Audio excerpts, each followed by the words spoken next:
বন্ধুরা, ইটিএল এ আপনাদের স্বাগত। আজকের এপিসোডে আমরা জানব 50টি ইলেকট্রিক্যাল কোশ্চেনের প্রশ্ন এবং তাদের উত্তর সম্বন্ধে। প্রথম কোশ্চেন, ক্লিপ অন অ্যামমিটার দ্বারা সর্বোচ্চ কত কারেন্ট মাপা হয়? সঠিক উত্তর 1000 অ্যাম্পিয়ার। এর পরের কোশ্চেনে চলে আসছি।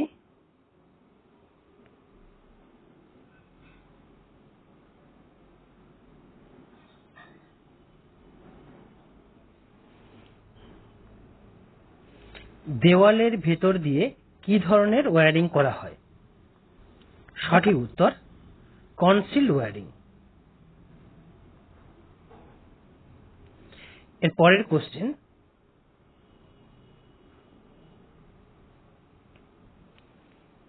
পাওয়ার ফ্যাক্টরের মান কত হয়? পাওয়ার ফ্যাক্টরের মান 0 থেকে 1 এর মধ্যে হয়ে থাকে।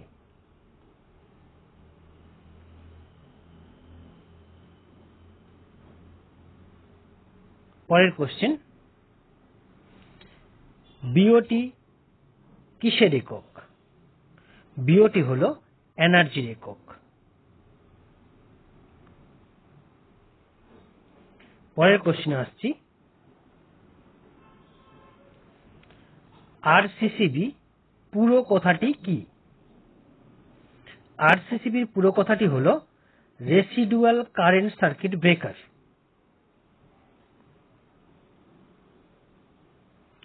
পরের কোশ্চেনে আসছি। ডিজি সেট এর পুরো কথাটি কি?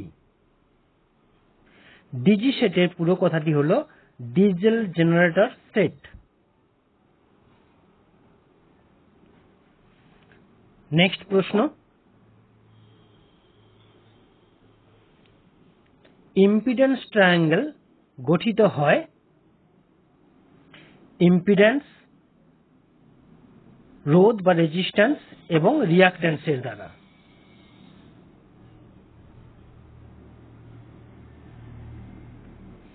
পরের কোশ্চেনে আসছি।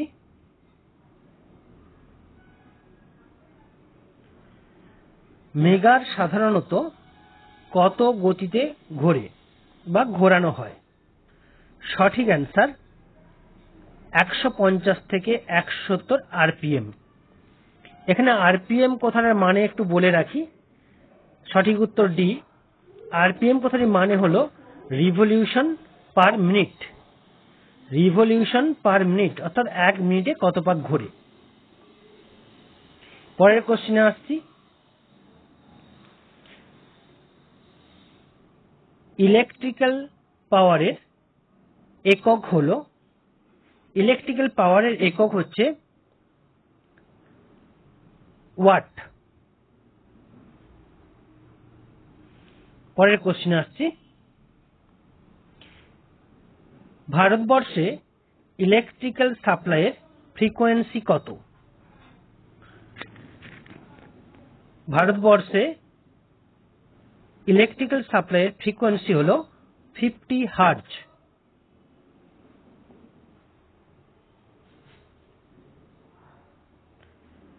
এর পরের কোশ্চেন, সাধারণত ওয়ার্কশপে কি ধরনের ওয়্যারিং করা হয়? যেহেতু ওয়ার্কশপের মধ্যে আঘাত লাগার সম্ভাবনা থাকে, তাই ওয়ার্কশপের মধ্যে কন্ডুইট পাইপ ওয়্যারিং করা হয়ে থাকে। কন্ডুইট পাইপ ওয়্যারিং করা হয়ে থাকে। এর পরের কোশ্চেনে চলে আসছি। কার্যের একক কি? কার্যের একক হলো জুল। পরবর্তী প্রশ্ন,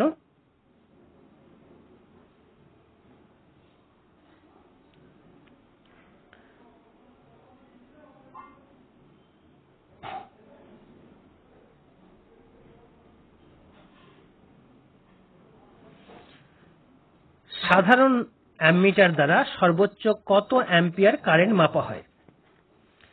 আমরা যে সকল সাধারণ অ্যামমিটার ব্যবহার করি তার সর্বোচ্চ কারেন্ট মাপার ক্যাপাসিটি হচ্ছে 10 অ্যাম্পিয়ার, 10 অ্যাম্পিয়ার। এখন এর চেয়ে যদি বেশি কারেন্ট মাপতে হয় সেক্ষেত্রে এই অ্যামমিটারের সাথে শান্ট সংযুক্ত করে নিতে হয়। এর পরের কোশ্চেনে চলে আসছি। এসি লাইনের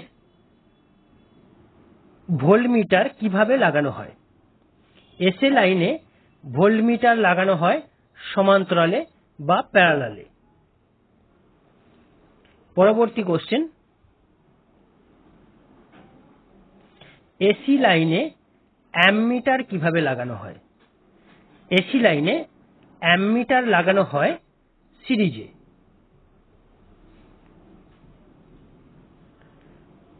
পরের প্রশ্নে আসছি।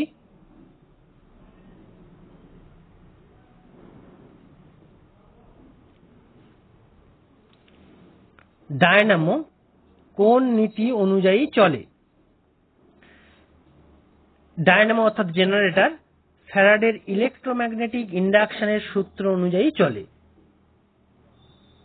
তাই প্রথমেরটাই হচ্ছে অ্যান্সার, ফ্যারাডের ইলেকট্রোম্যাগনেটিক ইন্ডাকশনের সূত্র।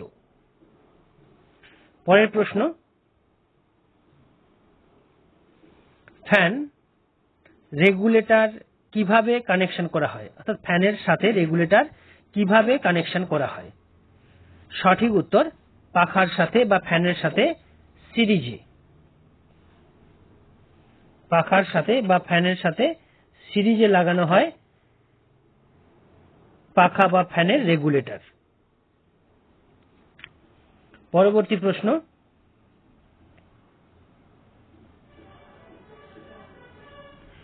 আর্মেচার ওয়াইন্ডিং এ কি তার ব্যবহার করা হয়?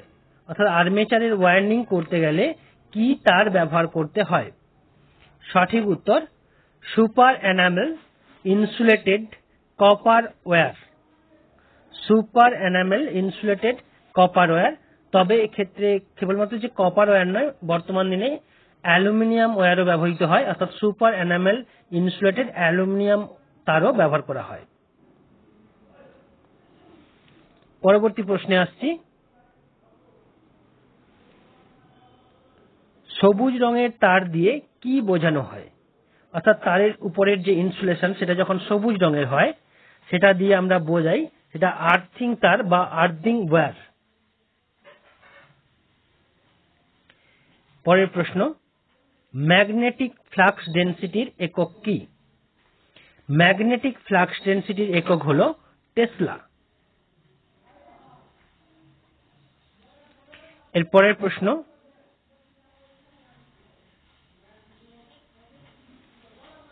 কখন লাইন ভোল্টেজ ও ফেজ ভোল্টেজ সমান হয়?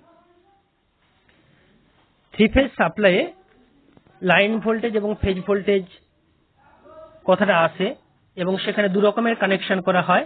একটাকে বলা হয় স্টার কানেকশন এবং আরেকটাকে বলা হয় ডেল্টা কানেকশন। ডেল্টা কানেকশনের ক্ষেত্রে লাইন ভোল্টেজ এবং ফেজ ভোল্টেজ দুটোই সমান হয়, তাই এখানে উত্তর হবে ডেল্টা কানেকশন। অর্থাৎ ডেল্টা কানেকশনে লাইন ভোল্টেজ এবং ফেজ ভোল্টেজ দুটোই সমান হয়। পরবর্তী প্রশ্ন, টু ওয়ে সুইচ কোথায় ব্যবহার করা হয়? টু ওয়ে সুইচ ব্যবহার করা হয় প্রধানত সিঁড়ির লাইট ওয়্যারিং এর জন্য। সিঁড়িতে যে লাইট ওয়্যারিং করা হয় সেই জন্য ব্যবহার করা হয়। সিঁড়ির লাইট ওয়্যারিং এর জন্য ব্যবহার করা হয় টু ওয়ে সুইচ। তবে অন্য ক্ষেত্রেও ব্যবহার করা হবে। এখানে অপশন অনুযায়ী উত্তর যদিও সিঁড়ির লাইট ওয়্যারিং, তবে কোনো ল্যাম্পকে ইন্ডিপেন্ডেন্ট ভাবে অর্থাৎ স্বাধীনভাবে দুটো জায়গা থেকে কন্ট্রোল করতে গেলে আমরা এই টু ওয়ে সুইচকে ব্যবহার করে থাকি। চলে আসছি পরের প্রশ্নে। পরের প্রশ্ন, ইনসুলেশন রেজিস্ট্যান্স কোন যন্ত্রের দ্বারা মাপা হয়? ইনসুলেশন রেজিস্ট্যান্স মাপা হয় যে যন্ত্রের দ্বারা, তার নাম হলো ইনসুলেশন টেস্টিং মেগার বা কেবলমাত্র আমরা মেগারও বলতে পারি।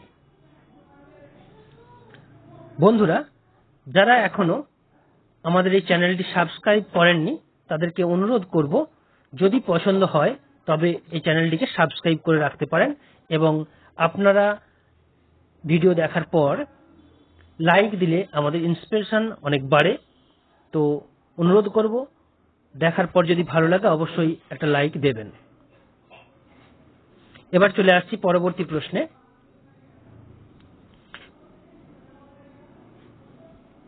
পরবর্তী প্রশ্ন, আমাদের দেশে গৃহস্থের বাড়ির ইলেকট্রিক সাপ্লাই হলো, আমাদের বাড়িতে যে ইলেকট্রিক সাপ্লাইয়ের ব্যবহার হয় তা প্রধানত এসি সাপ্লাই এবং তা 230 ভোল্টের এসি সাপ্লাই।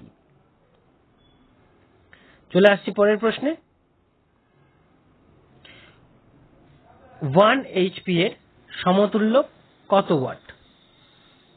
1 এইচপি এর সমতুল্য হলো 746 ওয়াট। পরের প্রশ্ন,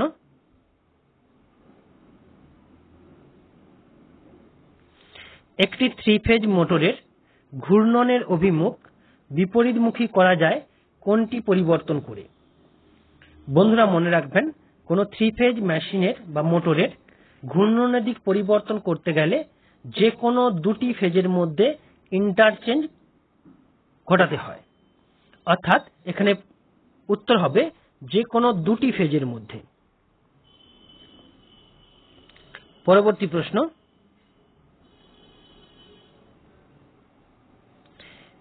মোটরের গতি কোন যন্ত্রের দ্বারা মাপা হয়? মোটরের গতি মাপা হয় টেকোমিটারের সাহায্যে। টেকোমিটারের সাহায্যে। পরবর্তী প্রশ্ন,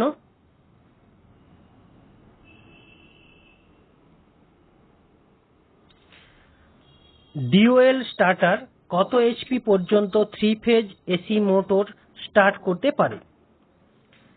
ডিওএল এর পুরো কথাটা হচ্ছে ডাইরেক্ট অনলাইন স্টার্টার, এবং এই ডাইরেক্ট অনলাইন স্টার্টার 5 এইচপি পর্যন্ত মোটরকে স্টার্ট করতে পারে। তো সঠিক উত্তর হচ্ছে 5 এইচপি।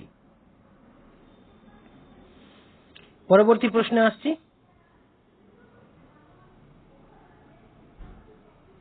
হাউস ওয়্যারিং এ আলোগুলি এবং পাখাগুলি কিভাবে কানেকশন করা হয়?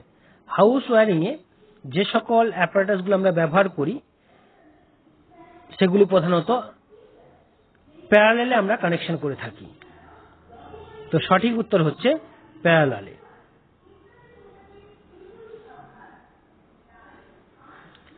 পরের প্রশ্নে আসছি।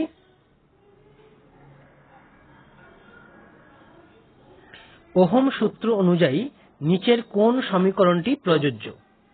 ওহম সূত্র অনুযায়ী আমরা জানি কোন রেজিস্ট্যান্সের দু প্রান্তের ভোল্টেজ যদি ভি হয় তাহলে ভি সমান কারেন্ট ইন্টু রেজিস্ট্যান্স, অর্থাৎ আই ইন্টু আর। এখানে ভি অর্থে ভোল্টেজ, আই অর্থে কারেন্ট এবং আর অর্থ রেজিস্ট্যান্স, অর্থাৎ সঠিক অ্যান্সার হচ্ছে V equals to I into R. পরের প্রশ্নে আসা যাক।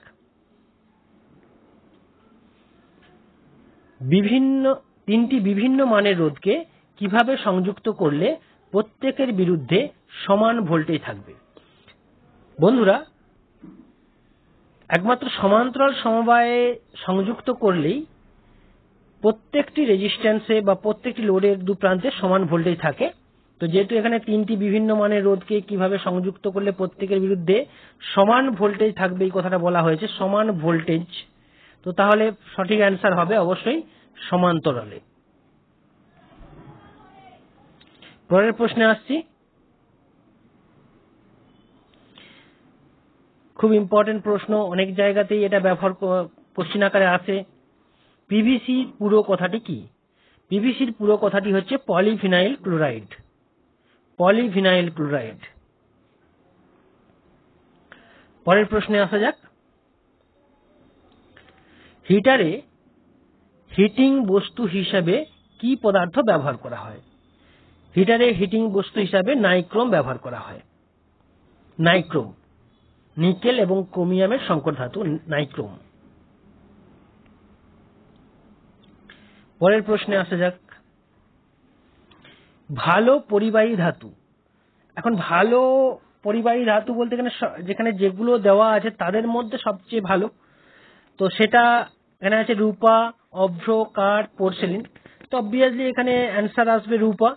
তো এটা তোমাদেরকে এটাও বলে রাখা ভালো যে রূপাই হলো সবচেয়ে ভালো পরিবাহী।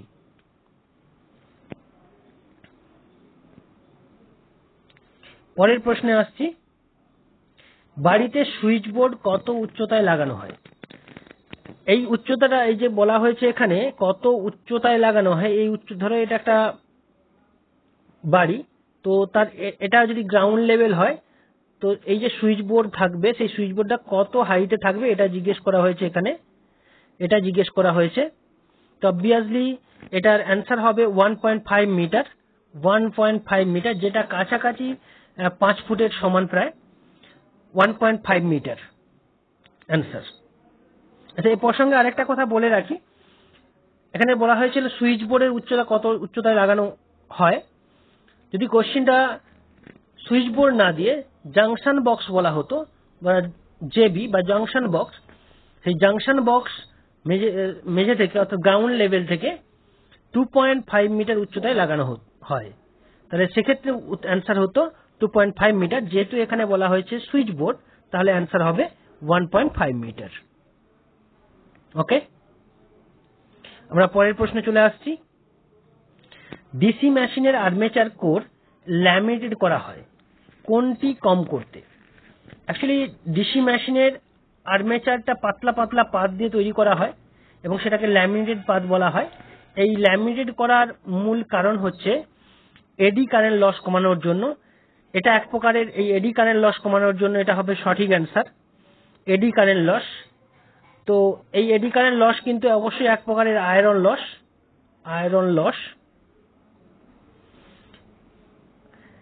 তো আরো এক প্রকারের আয়রন লস আছে, সেটা হচ্ছে হিস্টেরিসিস লস, সেটা আমরা অন্য সময় কোনো সময় আমরা আলোচনা করব, তবু এই মুহূর্তে যেটা না বললেই নয়, সেটা হচ্ছে এই হিস্টেরিসিস লসটা আমরা কমানোর জন্য যেটা মেটেরিয়ালের গুণমানের পরিবর্তন করি, অর্থাৎ আমরা যদি এই ল্যামিনেটেড পাতগুলোকে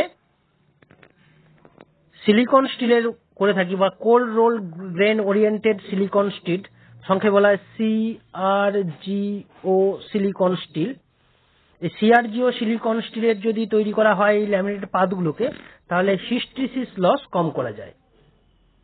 যেহেতু এখানে বলা হয়েছে কোরটাকে ল্যামিনেটেড কেন করা হয়, তাহলে অ্যান্সার আসবে কিন্তু এডি কারেন্ট লস, অ্যান্সার আসবে এডি কারেন্ট লস। ওকে, নেক্সট কোশ্চেনে আসছি। ঠিক পরে, একটু আগে আমরা আলোচনা করছিলাম সেই কোশ্চেনটাই ঠিক এর পরে আছে, অর্থাৎ সিলিকন স্টিল ব্যবহার করা হয় কোনটি কমাতে?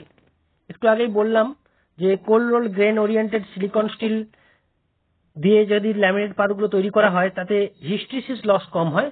তো অবভিয়াসলি এই কোশ্চেনের অ্যান্সার হবে হিস্টেরিসিস লস। পরের কোশ্চেন,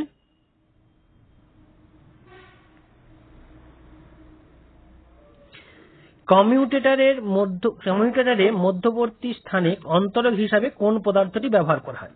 তো প্রথমেই একটা কথা বলি, কমিউটেটর কোথায় ব্যবহার করা হয়? ডিসি মেশিনে, অর্থাৎ ডিসি জেনারেটর বা ডিসি মোটরে এই কমিউটেটর ব্যবহার করা হয়। সেই কমিউটেটরগুলো তৈরি হয় কয়েকটা তামার খণ্ড দিয়ে পরপর বসিয়ে। এই তামার খণ্ডগুলোর মাঝে এক প্রকারের ইনসুলেটিং মেটেরিয়াল রাখা হয়। এই ইনসুলেটিং মেটেরিয়ালটা ব্যবহার করা হয় মাইকা বা অভ্র, ব্যবহার করা হয় মাইকা বা অভ্র। আর এই যে তামার খণ্ডগুলো, এগুলো কিন্তু হার্ড-ড্রন কপার বা শক্ত তামা দিয়ে তৈরি করা হয় কমিউটেটরটা। তো যেহেতু এখানে বলা হয়েছে অন্তরক হিসেবে কোন পদার্থটি ব্যবহার করা হবে, তাহলে সঠিক অ্যান্সার হচ্ছে মাইকা। চলে আসছি পরের প্রশ্নে।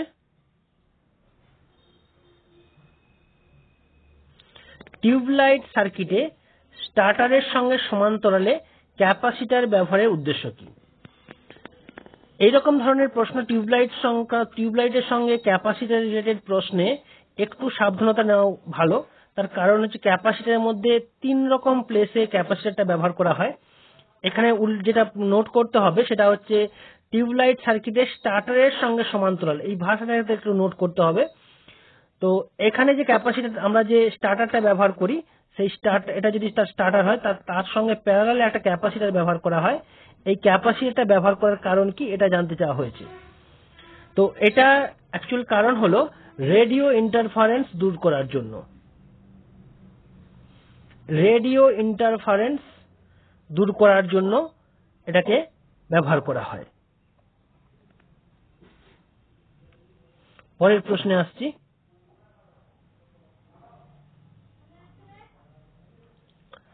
পরের প্রশ্ন, স্টার ডেল্টা স্টার্টার কত এইচপি পর্যন্ত এসি 3 ফেজ মোটরে ব্যবহার করা হয়?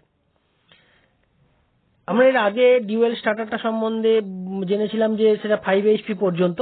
তো যখন তার থেকে বড় হয় তখন মোটর যখন তার চেয়ে বড় হয় তখন বড় বলতে এইচপি যখন বেশি হয় তখন স্টার ডেল্টা স্টার্টার ব্যবহার করা হয়। তো স্টার ডেল্টা স্টার্টার মূলত 50 এইচপি পর্যন্ত ব্যবহার করা যেতে পারে। 50 এইচপি পর্যন্ত ব্যবহার করা যেতে পারে।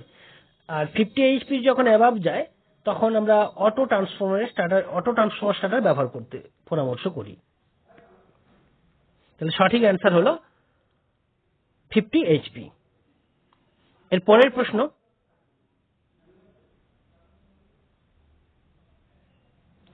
1 মাইক্রোভোল্ট সমতুল্য ভোল্ট হলো। 1 মাইক্রোভোল্ট মানে হচ্ছে 1 ডিভাইডেড বাই 1 পরে 5টা শূন্য,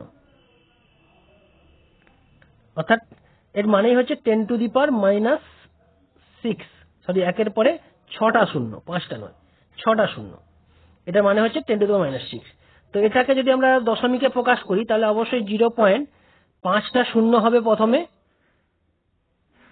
এবং যেহেতু এখানে 1 আছে 1টা বসবে, এই নিয়ে টোটাল 6টা হবে। তো এটা একটু খেয়াল করে তোমাদেরকে অ্যান্সার করতে হবে, অর্থাৎ সঠিক অ্যান্সার হলো ডি, অর্থাৎ এটা। চলে আসছি পরের প্রশ্নে। ওহম সূত্র কোথায় প্রযোজ্য নয়? কোন সেমিকন্ডাক্টর যুক্ত অংশে এবং গ্যাস ফিল্ড ডিসচার্জ কোন অংশে এই ওহম সূত্র প্রযোজ্য নয়। যেহেতু এখানে অ্যান্সার আছে সেমিকন্ডাক্টর যুক্ত সার্কিটে, এটাই হবে সঠিক অ্যান্সার। পরের প্রশ্ন, সিঙ্গেল ফেজ মোটরের জন্য কি ক্যাপাসিটর ব্যবহার করা হয়? সিঙ্গেল ফেজ মোটরের জন্য পেপার ক্যাপাসিটর ব্যবহার করা হয়। পরের প্রশ্নে আসছি। ডিসি শান্ট মোটরের স্পিড হচ্ছে কনস্ট্যান্ট স্পিড, তাই অ্যান্সার হচ্ছে ধ্রুবক বা কনস্ট্যান্ট। পরের প্রশ্ন,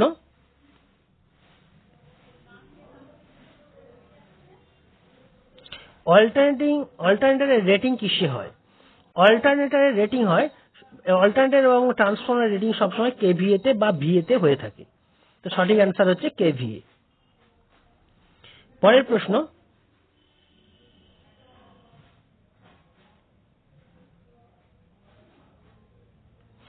আই রুল অনুযায়ী মাঝারি ভোল্টেজের মান কত?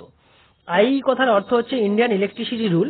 এই আই রুল অনুযায়ী মাঝারি ভোল্টেজের মান হচ্ছে 230 to 650 ভোল্ট। 230 to 650 ভোল্ট, এটাই হচ্ছে মাঝারি ভোল্টেজ।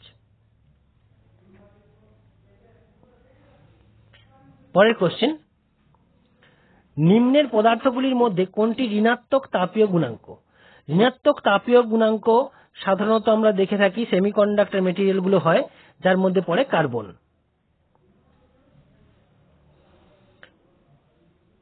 পরের প্রশ্ন, নিম্নের পদার্থগুলির মধ্যে কার সবচেয়ে বেশি ম্যাগনেটিক পারমিয়েবিলিটি আছে? সবচেয়ে বেশি ম্যাগনেটিক পারমিয়েবিলিটি আছে স্টিলের।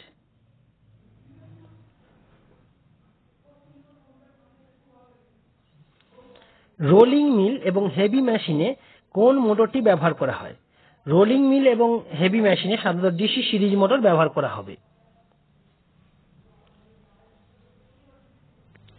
আজকের এপিসোডের লাস্ট প্রশ্ন, 3টি আলাদা মানের রোধকে কিভাবে কানেকশন করলে প্রত্যেকের মধ্য দিয়ে সমান কারেন্ট যাবে? তো এখানে যেটা গুরুত্বপূর্ণ সেটা হচ্ছে সমান কারেন্ট, এটাকে নোট করতে হবে। সমান কারেন্ট যেতে হলে অবশ্যই সেটা সিরিজে কানেকশন করতে হবে। তো বন্ধুরা, এই ছিল আজকের পর্ব, এখানেই এপিসোডটি শেষ করব। যদি ভালো লাগে অবশ্যই লাইক দেবেন এবং চ্যানেলটিকে সাবস্ক্রাইব করবেন। ধন্যবাদ।